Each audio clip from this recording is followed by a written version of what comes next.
মধ্যরাতের পরেই রাতের শেষ অংশে যখন রাত একেবারে গভীর হয়ে যায়, এই সময়টা আল্লাহ তাআলা প্রথম আসমানে চলে আসেন এবং আল্লাহ তাআলা বান্দাদেরকে ডাকতে থাকেন, কার কি লাগবে আমি আল্লাহর কাছে চাও।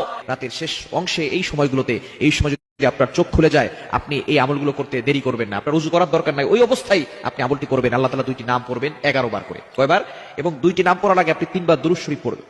দুরুদের ভিতরে সর্বশ্রেষ্ঠ দুরুদ হচ্ছে দুরুদ ইব্রাহিম। এই দুরুদটি বেশি বেশি পড়ার চেষ্টা করবেন। আল্লাহুম্মা সাল্লি আলা মুহাম্মাদ ওয়া আলা আলি মুহাম্মাদ কামা সাল্লাইতা আলা ইব্রাহিম ওয়া আলা আলি ইব্রাহিম ইন্নাকা হামিদুম মাজিদ। আল্লাহুম্মা বারিক আলা মুহাম্মাদ ওয়া আলা আলি মুহাম্মাদ কামা বারাকতা আলা ইব্রাহিম ওয়া আলা আলি ইব্রাহিম ইন্নাকা হামিদুম মাজিদ। এটা আপনি 3 বার করবেন। আর যদি এটা একটু বেশি কষ্ট হয়ে যায় তাহলে সাল্লাল্লাহু আলাইহি ওয়াসাল্লাম, সাল্লাল্লাহু আলাইহি ওয়াসাল্লাম, সাল্লাল্লাহু আলাইহি ওয়াসাল্লাম, এটা 3 বার পড়বেন। এরপর আল্লাহ তাআলা দুইটি গুণবাচক নাম পড়বেন।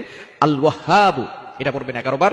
আর হচ্ছে ইয়া ফাত্তাহু, এটা পড়বেন 11 বার। এই দুইটি নাম পড়ে আপনি আল্লাহর কাছে দোয়া করবেন, দেখবেন আল্লাহ তাআলা আপনার সকল চাওয়া পাওয়াগুলো কবুল করবেন, আপনার নেক আশাগুলো আল্লাহ তাআলা কবুল